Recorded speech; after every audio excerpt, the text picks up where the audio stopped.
Hi guys, welcome to my channel Divya Krishna vlogs. So నా పేరు దివ్య Krishna. So ఈ రోజు మ్యాచ్ అయితే KKR versus Delhi Capitals. So అందరూ మిస్ అవ్వకుండా చూస్తున్నారు అనుకుంటున్నాను. సో 1 వీక్ బిఫోర్ హైదరాబాద్ విధ్వంసం చూసాము. సో 1 వీక్ అవ్వక ముందే ఇంకో విధ్వంసం విశాఖపట్నంలో వచ్చుకోవచ్చు చూస్తున్నాము. So let's get into detail. Already YouTube shorts లో చెప్పాను prediction KKR versus Delhi Capitals లో కేకేఆర్ గెలుస్తుందనేసి. సో రిమైనింగ్ మ్యాచెస్ కూడా ప్రిడిక్షన్ చెప్తాను, బట్ అంత కరెక్ట్ గా గెస్ట్ చేయలేము ఏ మ్యాచ్ గెలుతుంది అనేసి. So last Chennai versus DC లో కూడా చెన్నై ఓడిపోతుందని ఎవరు అనుకోలేదు. సో అప్పుడప్పుడు అలా రివర్స్ కూడా జరుగుతూ ఉంటది. KKR versus Delhi Capitals. So ఇదేమో T10 పిచ్ అనుకుంటున్నాను నాకైతే. T10 పిచ్ మామూలుగా. సో హైదరాబాద్ ముందు లాస్ట్ మ్యాచ్ 10 overs కి 160 కొట్టారు. ముంబై ఇండియన్స్ చేజింగ్ లో 10 overs కి 140 కొట్టారు. సో ఈ రోజు అయితే కేకేఆర్ 10 overs 135 కొట్టారు. సో అందరూ బీట్ చేయడానికి ట్రై చేస్తున్నారు. సో 10 overs కి ఎవరైతే హైయెస్ట్ స్కోర్ కొడతారో కాంపిటీషన్ పెట్టుకున్నట్టుగా ఉంది. సో పిచ్ అయితే అలా రెడీ చేశారు మన ఆంధ్రప్రదేశ్ లో. విశాఖపట్నం మామూలుగా ఉండదు మరి. సో మన ఆంధ్ర అంటే అట్లే ఉంటది. అసలే షారుఖ్ ఖాన్ దిగాడు, కింగ్ ఖాన్ విశాఖపట్నంలో. సో విశాఖపట్నంలో షారుఖ్ ఖాన్ దిగినప్పుడు అర్థం చేసుకోవాలి ఇది మ్యాచ్ కేకేఆర్ గెలుస్తుంది అనేసి. అసలు ఏమి సిక్స్లు, ఏమి మ్యాచ్ అసలు. సో బ్యాట్ టచ్ అయితే టప్ టప్ టప్ టప్ అంటుంది సౌండ్ అయితే. బ్యాట్ మిడిల్ అన్ని మిడిలే. రసల్ గానీ, శ్రేయస్ అయ్యర్ గానీ, నెరైన్ గానీ అసలు మామూలు హిట్టింగ్ కాదు. టచ్ అయితే 6. వాళ్ళు రెడీగా ఉన్నారు, ప్లేయర్స్ అందరూ రెడీగా ఉన్నారు అనమాట. వచ్చిన బాల్ చూసినామా, కొట్టినామా, అవుట్ ఆఫ్ ది పార్క్. అది వాళ్ళ మెయిన్ గోల్. సో గంభీర్ అయితే మామూలు సుడి కాదు అండి. సో గంభీర్ అయితే సూపర్. అసలు గంభీర్ తెలివి అసలు. నాకైతే గంభీర్ ని ఇండియన్ కోచ్ గా తీసుకుంటే బెటర్ ఏమో అనిపిస్తుంది. సో ఒక T20 వరల్డ్ కప్ అయినా గెలిపిస్తాడేమో నెక్స్ట్ వచ్చే వరల్డ్ కప్ లో. సో గంభీర్ ని తీసుకుంటే బెటర్ అనిపిస్తా ఉంది. సో మామూలు తెలివి కాదు గంభీర్ది. నెరైన్ ఓపెనింగ్ పంపించి మంచి పని చేశాడు. సో లాస్ట్ ప్రీవియస్ సీజన్స్ లో నెరైన్ 7th round 8th round వచ్చేవాడు. సో కేకేఆర్ కి గంభీర్ కోచ్ గా రావడం, ఈ నెరైన్ ఓపెనింగ్ పంపించడం, అందరూ అసలు అన్ని కలిసి వస్తుంది కేకేఆర్ కి. సో ఈసారి అయితే కంపల్సరీగా ప్లే ఆఫ్ రేస్ లో కేకేఆర్ కంపల్సరీగా ఉంటుంది. నెరైన్ అయితే ఈ రోజు విజృంభించాడు అనమాట. అసలు మామూలు స్కోర్ 85 runs కొట్టాడు. 7 4 7 6.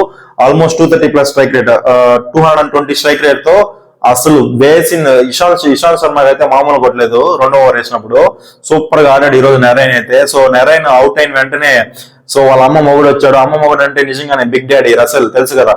సో వాడైతే కొట్టాడు ఊచకోత. అసలు విశాఖపట్నంలో మామూలు 6లు కాదు. ఆల్మోస్ట్ 17 6 కొట్టారు ఫస్ట్ ఇన్నింగ్స్. సో ఓవరాల్ గా అయితే సూపర్ గా కేకేఆర్ బ్యాటింగ్ అయితే అసలు 277 హైదరాబాద్ 1 వీక్ బిఫోర్ కొట్టింది. సో అదైతే క్రాస్ చేస్తుంది. 280 290 కూడా సరేమో అనుకున్నాను నేనైతే. అంతలాగా కొట్టారు. సో లాస్ట్ ఓవర్ కి ఓన్లీ 13 runs కొట్టాలి హైదరాబాద్ స్కోర్ ఈక్వల్ చేయాలంటే. సో 20th ఓవర్ లో ఇషాంత్ శర్మ అయితే మామూలు ఫస్ట్ బాలే బౌల్ చేశాడు. లేకపోతే 290+ ఖచ్చితంగా వెళ్ళేది. సో హైదరాబాద్ నేనైతే కొట్టకూడదు అనుకున్నా. 277 లోపలే ఉంటే బెటర్, మన హైదరాబాద్ స్కోర్ రికార్డ్ చేయకుండా ఉంటే బెటర్ ఏమో అనిపించింది. సో ఇంకో 5 years 6 years ఉంటే బాగుంది అనిపించింది హైదరాబాద్ స్కోరు. సో అదైతే ఒక హ్యాపీ న్యూస్. సో 270 లోపల కేకేఆర్ ని డిఫెండ్ చేసిన డీసీ బౌలర్స్ కి, ఇషాంత్ శర్మకి యార్కర్ వేసి రసల్ అవుట్ చేసిన దీనికి చాలా అంటే చాలా గుడ్ గా వేశాడు బౌలింగ్. రఘువంశీ. సో ఈ just 18 years old Mumbai player. Mumbai KKR వాళ్ళు తీసుకున్నారు. అసలు 20 balls కి 40 కొట్టాడు ఫస్ట్ లో. అంత సూపర్ టైమింగ్, మిడిల్ సన్నగా ఉన్నాడు, బక్క హైట్ మామూలుగా లేదు, సూపర్ గా ఉన్నాడు. సూపర్ కొట్టాడు 6లు అయితే. అసలు 200 స్ట్రైక్ రేట్. మామూలు 25 balls కి 50 కొట్టాడు. 200 స్ట్రైక్ రేట్ తో. అది ఫస్ట్ మ్యాచ్ కొట్టలేదు రఘువంశీ. సో నాకు తెలిసి ఇంకా నెక్స్ట్ రిమైనింగ్ మ్యాచెస్ అన్ని ఆడిపిస్తారు అనుకుంటున్నాను.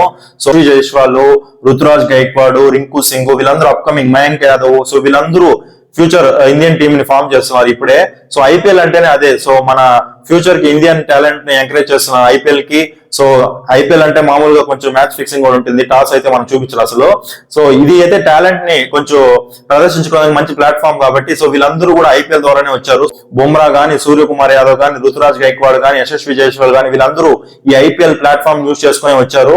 సో ఇప్పుడు కూడా మంచి ప్లాట్ఫామ్ యూజ్ చేసుకుని మయాంక్ యాదవ్, రుతురాజ్ గైక్వాడ్, యశస్వి జైస్వాల్, ఈ రోజు అయితే రఘువంశీ వీళ్ళందరూ మంచిగా ఆడుతున్నారు. సో ఇది ఒక మంచి ప్లాట్ఫామ్, మన ఇండియన్ క్రికెట్ కి మంచి యూజ్ అవుతుంది. సో రసల్ అయితే నరేన్ వాళ్ళ అమ్మ మొగుళ్ళలాగా ఆడాడు. ఆల్రెడీ చెప్పాడు కదా, అసలు మామూలు హిట్టింగ్ కాదు. సో లాస్ట్ మ్యాచ్ 4 run ఎట్టగొట్టాడు. సో వెస్టిండీస్ ప్లేయర్స్ అయితే పవర్ హిట్టింగ్. అసలు మామూలుగా ఏం తింటారో తెలియదు కానీ టచ్ చేస్తే 6 అండి. అది ఎడ్జ్ పోయినా 6. మిడిల్ అయితే అవుట్ ఆఫ్ ది బౌండరీ పోతా, అవుట్ ఆఫ్ ది పార్క్ అంతే. దాంట్లో డౌటే లేదు. అసలు మామూలు హిట్టింగ్ కాదు. అసలు శ్రేయస్ అయ్యర్ అయితే క్లీన్ అవుట్ ఒకటి inside edge. So Shreyas Iyer నాకు తెలియనట్టు అవుట్ కానట్టు యాక్ట్ చేశాడు. బౌలర్ మిచెల్ మార్ష్ చెప్తున్నా కూడా రిషబ్ పంత్ తగలేదనేసి కొంచెం కవర్ చేశాడు. సో అదైతే క్లీన్ అవుట్. రిషబ్ పంత్ కానీ రివ్యూ తీసుకుంటే అది క్లీన్. శ్రేయస్ అయ్యర్ ముందుగానే అవుట్ అయ్యాడు. అండ్ ఇంకో మన ఇండియన్ ఫ్యూచర్ రింకు సింగ్ గురించి చెప్పేది మర్చిపోయాను. రింకు సింగ్ అయితే సూపర్ కొడుతున్నాడు టైమింగ్.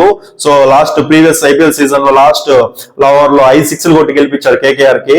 అప్పటి నుంచి స్టార్ అయిపోయాడు. సో అలాగే ఈ ఐపీఎల్ లో కూడా సూపర్ గా ఆడుతున్నాడు. 3 6 4 6 కొట్టాడు 19th ఓవర్. సో సూపర్ గా అంటే సూపర్ గా ఆడుతున్నాడు రింకు సింగ్. సో వీళ్ళందరూ మన ఇండియన్ కి ఫ్యూచర్ లో ఆడబోయే ప్లేయర్స్. వీళ్ళ బౌలింగ్ విషయానికి వస్తే ఢిల్లీ ఖలీల్ అహ్మద్ గానీ, ఇషాంత్ శర్మ గానీ, నార్త్ జే గానీ, రషీద్ సలాం గానీ, సుమిత్ కుమార్ గానీ, అక్షర్ పటేల్ గానీ, మిచెల్ మార్ష్ గానీ ఎవ్వరు అసలు బౌలింగ్ ఈ రోజు ఎవ్వరు వేయలేదు. 272 అనేది మామూలు స్కోర్ కాదు. అసలు విశాఖపట్నంలో ఈ రోజు ఫ్యాన్స్ అందరూ చాలా హ్యాపీగా ఫీల్ అవుతారు. సో టికెట్ కొనిన దానికి వర్తబుల్ మ్యాచ్ ఇది. సో అన్ని 6 సో ఏ ఆడియన్స్ అయినా మ్యాచ్ కి ఎందుకు వెళ్తారంటే సూపర్ థ్రిల్లింగ్ గా ఉండేదానికి. 6 కొట్టే మ్యాచ్లు అయితే నాకు కూడా అలానే ఇష్టము. సో ఎవరైతే బాగా 6 కొడతారో అలాంటి ప్లేయర్స్ ఇష్టం. ఏబీ డివిలియర్స్ గానీ, క్రిస్ గేల్ గానీ, మన రోహిత్ శర్మ గానీ, మన ధోని గానీ, సో అందరూ పవర్ హిట్టింగ్ ఆడే వాళ్ళకే మనకు కూడా ఇష్టము. సో ఈ రోజు మ్యాచ్ అయితే విశాఖపట్నంలో ఆడియన్స్ అందరూ సూపర్ గా ఎంజాయ్ చేశారు. సో బౌలింగ్ విషయానికి వస్తే ఎవ్వరు ఢిల్లీలో అసలు బౌలింగ్ అనేది లేదు ఈ రోజు కాన్సెప్ట్. సో అక్షర్ పటేల్ అయితే ఒకే ఓవర్ వేసాడు. సో ఇంక 3 ఓవర్లు వేయలేదు. లేకుండా ఉంటే 300+ పోయేది. ఎందుకంటే లెఫ్ట్ హ్యాండర్స్ ఉన్నారు. రింకు సింగ్ ఉన్నాడు. నరైన్ అవుట్ కాలేదు అంతవరకు. సో మామూలు హిట్టింగ్ అయితే కాదు. ఫస్ట్ ఇన్నింగ్స్ అయితే సూపర్ గా ఆడారు. So coming to Delhi Capitals batting. So 272 chasing అనేది మామూలు విషయం కాదు.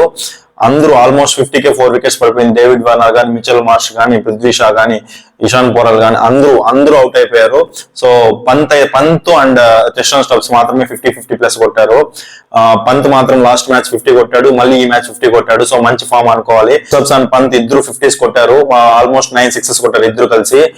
వెంకటేష్ అయ్యర్ కి అయితే 28 రన్స్ కొట్టాడు. సో కేకేఆర్ గెలిచినా కూడా ఏదైనా అసంతృప్తి ఉందంటే అది వెంకటేష్ అయ్యర్ కి. ఈ రోజు అయితే నిద్రపోవడం. మామూలుగా మన గల్లీ క్రికెట్ లో కూడా మ్యాచ్ విన్ అయినా కూడా ఏదో ఒక బౌలర్ కి ఎక్కువ రన్స్ కొట్టినా ఆ బౌలర్ మ్యాచ్ విన్ ఎంజాయ్ చేయలేడు. కానీ అది చాలా హర్టింగ్ గానే ఉంటుంది. సో కేకేఆర్ వాళ్ళు అందరూ ఎంజాయ్ చేసిన వెంకటేష్ అయ్యర్ అయితే 28 రన్స్ కొట్టారు పంత్. సో 6s 4s అన్ని కొట్టాడు. సూపర్ గా ఆడాడు. సో ఇలాగే ఫామ్ కంటిన్యూ చేస్తూ మన T20 వరల్డ్ కప్ లో మంచి ఫినిషర్ గా రావాలని కోరుకుంటున్నాను. So Rinku Singh already finisher గా ఉన్నాడు. రిషబ్ పంత్ కూడా. సో వాళ్ళిద్దరి మధ్య నాకు తెలిసి పోటీ అనుకుంటున్నాను 6th ప్లేస్ హార్దిక్ పాండ్యాతో కలిసి. బౌలింగ్ విషయానికి వస్తే మిచెల్ స్టార్క్, వైభవ్ అరోరా, చక్రవర్తి అందరూ డీసెంట్ గానే బౌలింగ్ చేసి వికెట్స్ తీశారు. So except Venkatesh Iyer remaining అందరూ బౌలర్స్ సూపర్ గా వేశారు. సో 272 అనేది ఎక్కువ స్కోరు. అది ఇంపాసిబుల్ చేసింగ్. లాస్ట్ టైం అయితే ముంబై ఇండియన్స్ సన్ రైజర్స్ దగ్గరగా వచ్చింది. కానీ ఈ రోజు అయితే చాలా రన్స్ ఓడిపోయారు. సో ఇది నెట్ రన్ రేట్ ఇంపాక్ట్ మీద పడుతుంది ఢిల్లీ కంపల్సరీగా. సో ఇన్ కేస్ మీకు వీడియో కానీ నచ్చితే లైక్ చేయండి, షేర్ చేయండి, సబ్స్క్రైబ్ చేయండి. అండ్ ప్రిడిక్షన్ ని కంపల్సరీగా ఫాలో అవ్వండి యూట్యూబ్ షార్ట్స్ లో. థ్యాంక్స్.